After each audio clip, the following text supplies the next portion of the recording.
안녕하세요. 오늘 당신과 함께 깊이 파고들 주제, 바로 예정론입니다. 많은 분들에게 개혁신학의 핵심으로, 또 때로는 뜨거운 논쟁과 오해의 중심에 서 있기도 한, 그런 교리죠. 그렇죠. 보통 칼뱅주의 하면 딱 떠올리는 뭐랄까 주범처럼 여겨지는 그런 교리이기도 하고요. 그런데 오늘 저희가 살펴볼 J.C. 맥클렐랜드라는 학자의 논문은요, 좀 다른 각도에서 이걸 보더라고요. 어쩌면 개혁신학의 진짜 중심축은 예정론 그 자체가 아니라 그리스도와의 연합에 있다. 그리고 우리가 잘 몰랐던 초기 개혁가 피터 마터 버미글리라는 분의 여정론이 생각보다 훨씬 더 성경적이고 그리스도 중심적이었다. 이런 주장입니다. 네, 맞아요. 이게 상당히 흥미로운 지점인데요.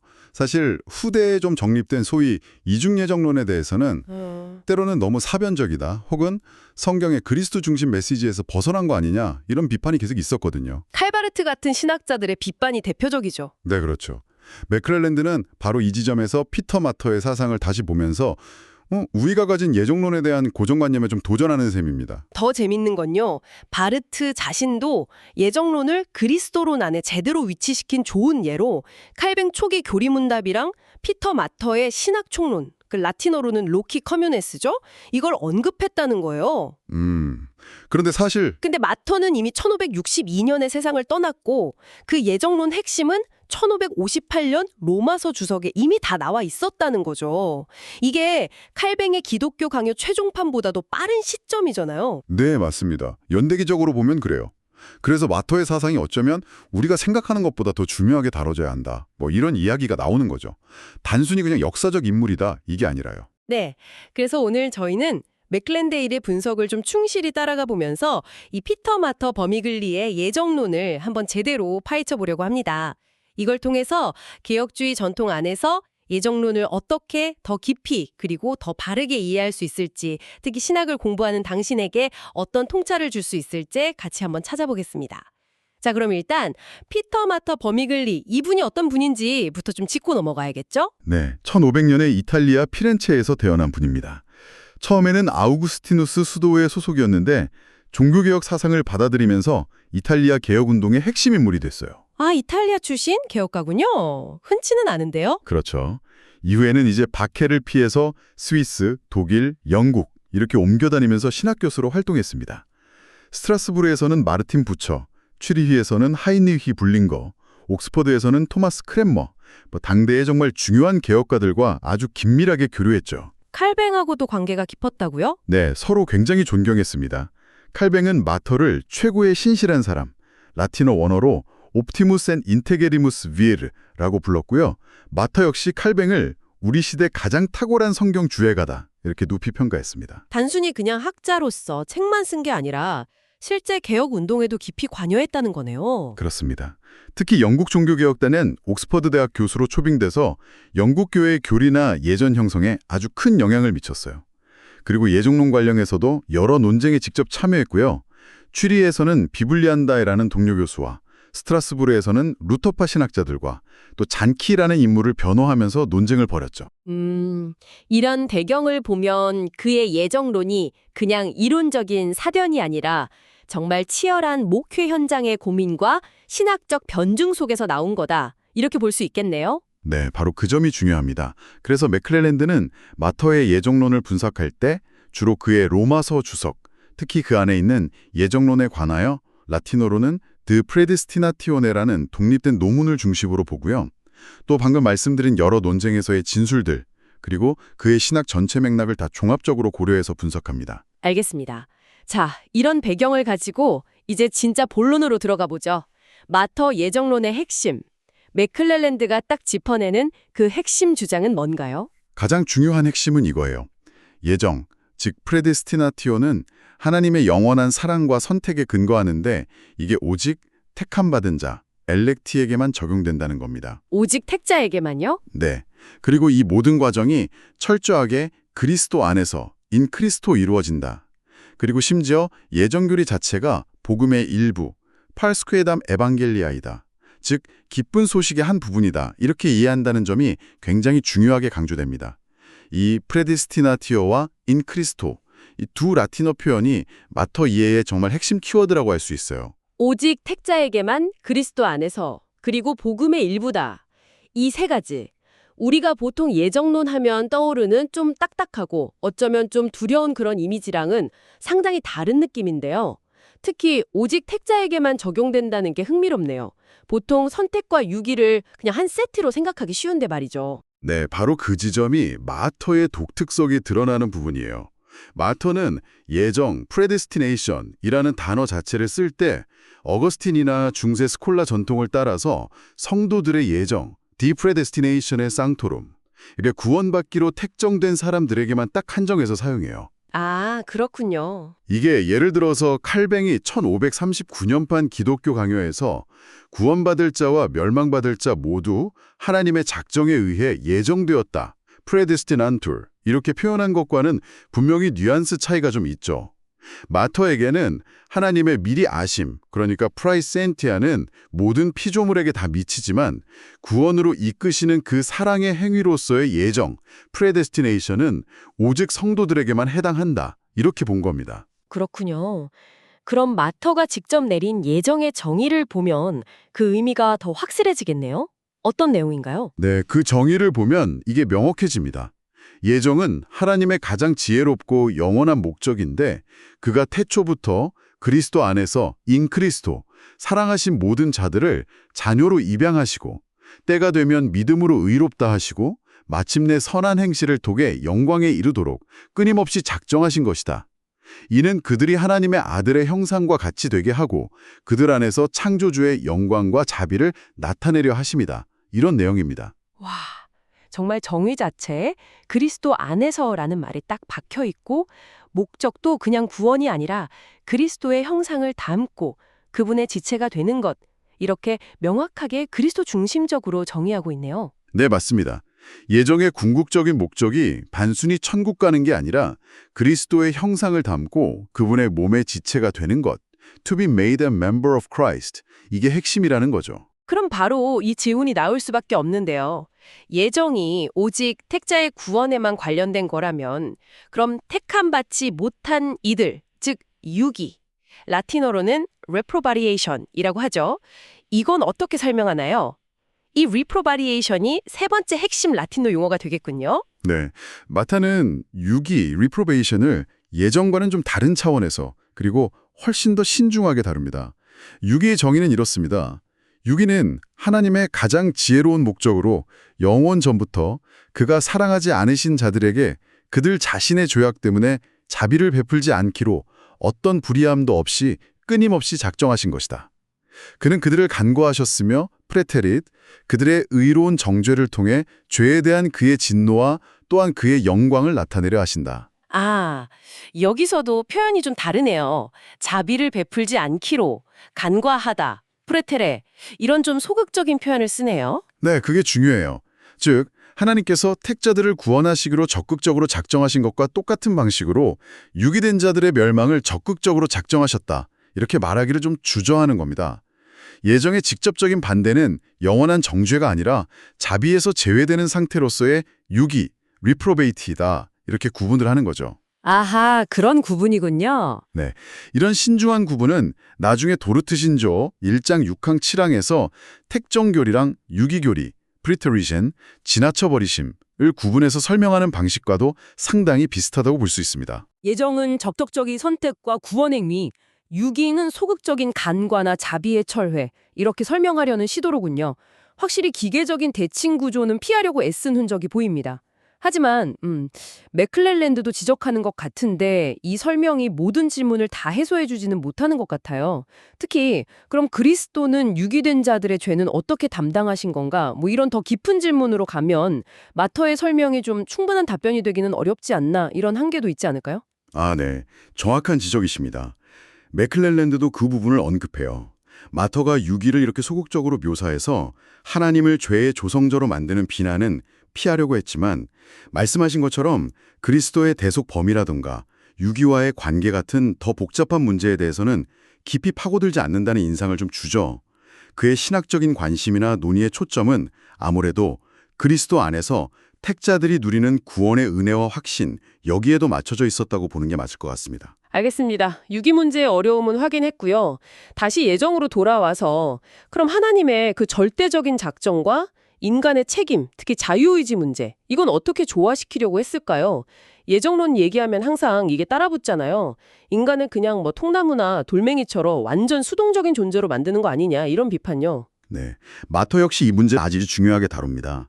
그는 하나님의 주권적인 작정을 절대적으로 강조하면서도 인간의 의지가 강제되거나 파괴되는 건 아니다, 이걸 분명히 하려고 해요. 하나님은 모든 존재를 각자의 본성, 네이처에 따라 이끄시는데 인간의 경우에는 이성과 의지를 가진 존재니까 강제, 즉 코엑시오 곱시, 의지를 거슬러 억지로 끌고 가시는 게 아니라 그 의지를 통해서 역사하신다는 거죠. 의지를 사용해서 역사하신다. 네. 유명한 예로 성경에 보면 바로의 마음을 완악하게 하신 주체가 하나님이라고도 하고 바로 스스로 마음을 완악했다고도 하잖아요. 이걸 두고 마터는 둘 다 참이다. 보샌드 이렇게 설명해요.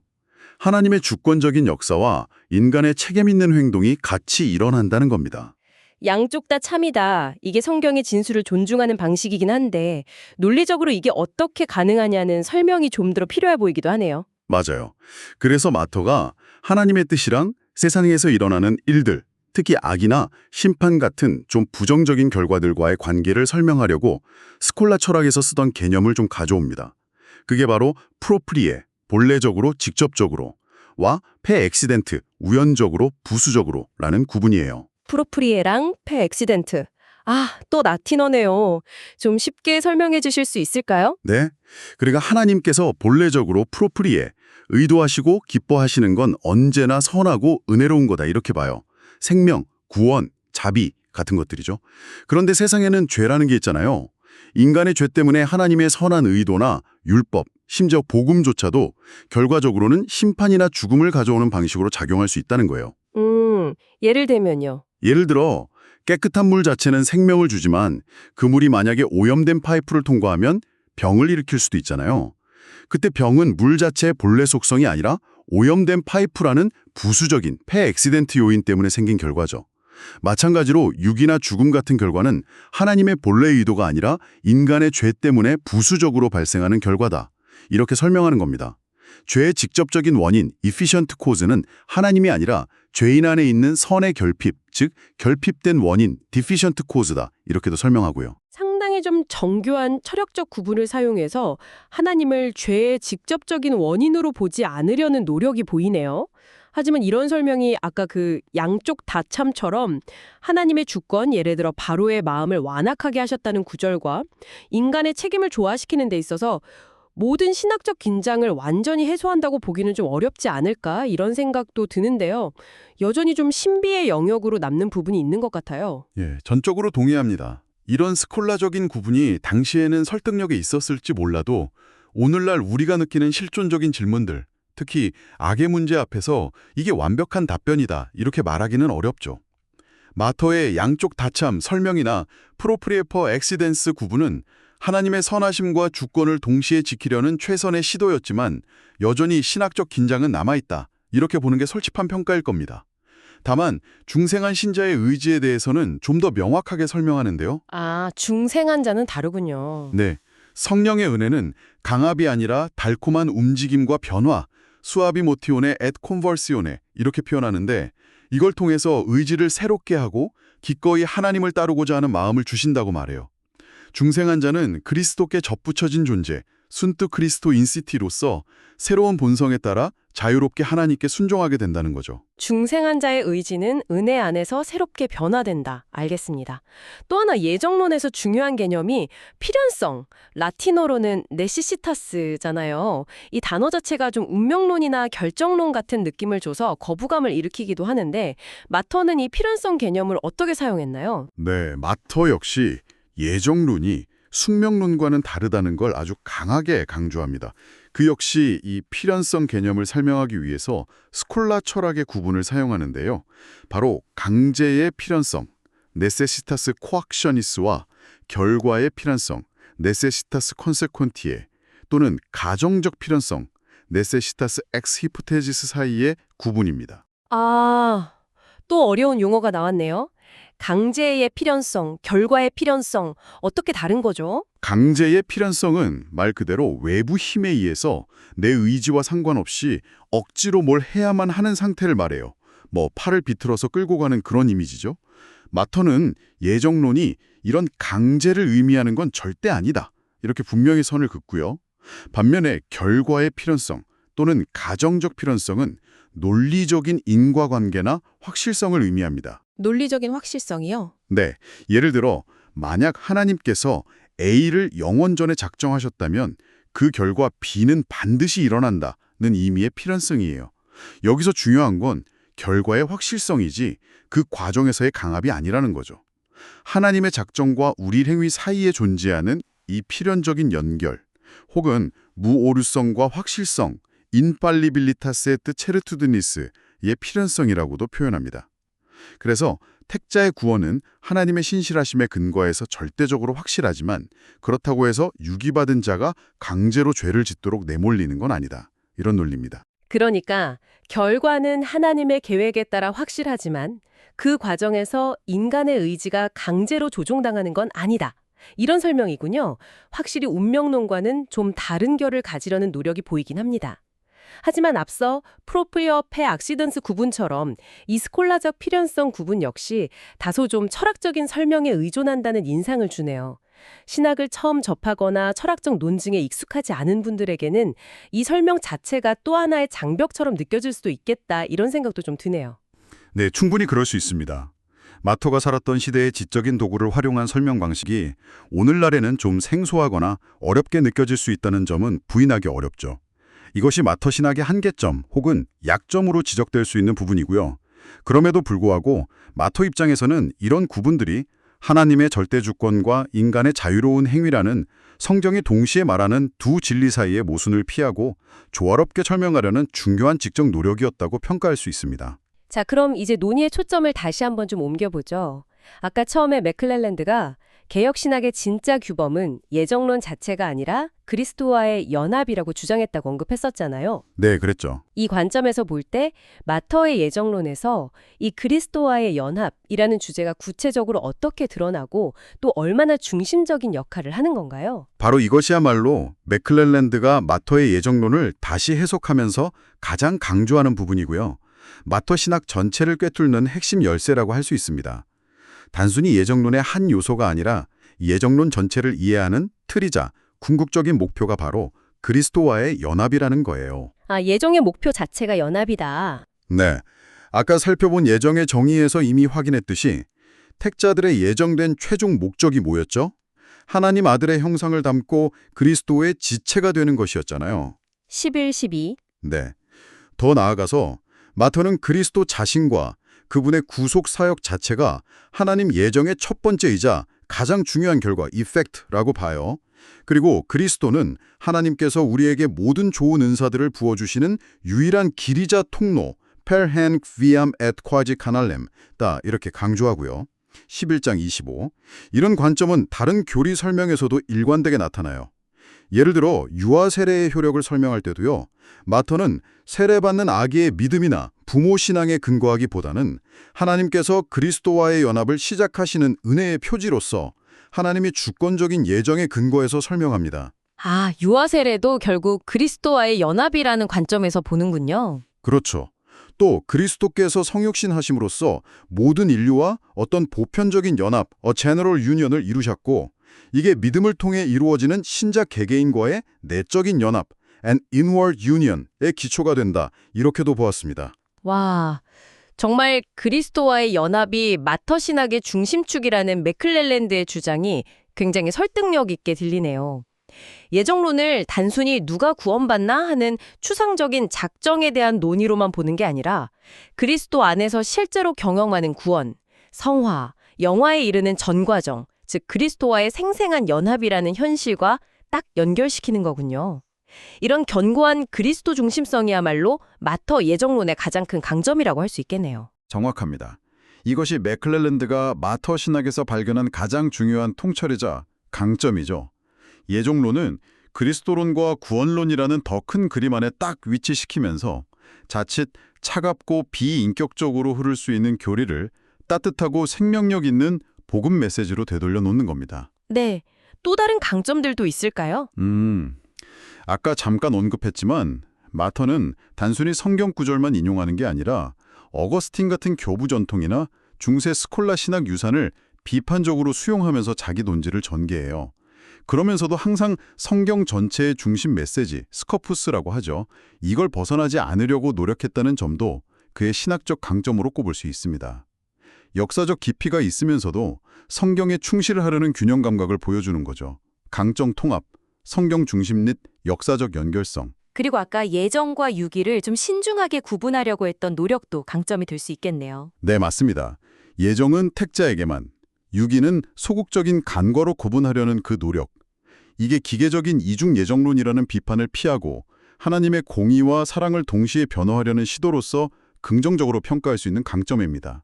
강점 통합, 예정 유기 구분. 네, 좋습니다. 지금까지 마터 예정론의 핵심 내용과 그 강점들, 그리고 중간중간 제기된 약점들까지 함께 살펴봤습니다. 이제 마지막으로 이 모든 논의가 오늘날 신학을 공부하고 또 미래 목회 현장을 준비하는 당신에게 어떤 실질적인 의미를 가질 수 있을지 목회적 함의를 정리해볼 시간인데요. 마터 이런 그리스도 중심적인 예정론이 우리에게 주는 목회적 통찰, 뭐가 있을까요? 예를 들어 성도들의 그 구원의 확신 문제, 여기에 대해서 어떤 도움을 줄 수 있을까요? 가장 중요한 목회적 함의 중 하나가 바로 그겁니다. 구원의 확신을 위한 아주 견고한 토대를 제공한다는 점이죠. 마토가 강조하듯이 우리 구원의 근거는 내 변덕스러운 감정이나 불완전한 행위가 아니라 영원 전부터 그리스도 안에서 나를 사랑하시고 선택하신 하나님의 변함없는 약속과 신실하심에 있다는 것. 이걸 깨달을 때 성도는 세상 어떤 환경에서도 흔들리지 않는 진짜 위로와 담대함을 얻을 수 있습니다. 이건 하이델베르크 요리문답 1문답의 그 살아서나 죽어서나 나의 유일한 위로와도 깊이 연결되는 지점이죠. 목회적 함의 1. 구원의 확신. 아, 그렇죠. 자신의 노력이 아니라 하나님의 은혜에 뿌리 내린 확신. 그런데 혹자는 예정론이 사람들을 영적으로 게으르게 만들거나 좀 도덕적 해이로 이끌 수 있다 이렇게 우려하기도 하잖아요. 어차피 구원받기로 정해졌으면 그냥 아무렇게나 살아도 되는 거 아니야? 이런 생각이요. 마토의 관점은 이런 오해에 대해서 어떻게 답할 수 있을까요? 오히려 정반대죠. 마토의 예정론은 나태함이 아니라 거룩한 삶을 향한 강력한 동기부여가 됩니다. 그의 예정 정의를 다시 떠올려보면 우리는 그냥 구원받도록 예정된 게 아니라 선한 행실을 통해 영광에 이르도록 그리고 하나님의 아들의 형상을 닮도록 예정되었거든요. 아, 목적 자체가 성화를 포함하는군요. 네. 즉 예정은 우리를 성화의 길로 부르시는 하나님의 초청장과 같은 겁니다. 내가 하나님의 자녀로 택함받았다는 사실은 방종의 이유가 아니라 오히려 그 부르심에 합당하게 살아가고자 하는 거룩한 열망과 책임감을 불러일으키는 거죠. 웨스트민스터 신앙고백서 3장 8항도 이 교리가 신자에게 겸손과 근면 그리고 풍성한 위로를 준다고 가르치잖아요. 목회적 함의 2. 성화 동기부여. 예정이 오히려 성화의 동력이 된다. 마지막으로요. 우리가 살면서 피할 수 없는 인생의 고난이나 역경 속에서 마터의 예정론은 어떤 위로와 소망을 줄 수 있을까요? 이 세상에서 일어나는 모든 일, 심지어 우리가 도저히 이해할 수 없는 고통이나 슬픔까지도 궁극적으로는 하나님의 주권적인 계획과 선하신 뜻 안에서 일어나고 있음을 믿는 것, 이 큰 위로가 됩니다. 마태는 예정론 논고 결론에서도 강조하는데요.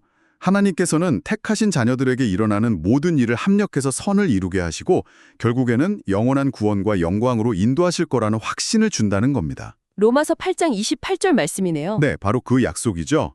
우리가 알거니와 하나님을 사랑하는 자, 곧 그의 뜻대로 부르심을 입은 자들에게는 모든 것이 합력하여 선을 이루느니라. 이 믿음이 성도들이 어려운 시기 속에서도 절망하지 않고 인내하며 하늘의 소망을 굳게 붙들도록 돕는 겁니다. 목회적 함의 3. 고난 중 위로와 소망.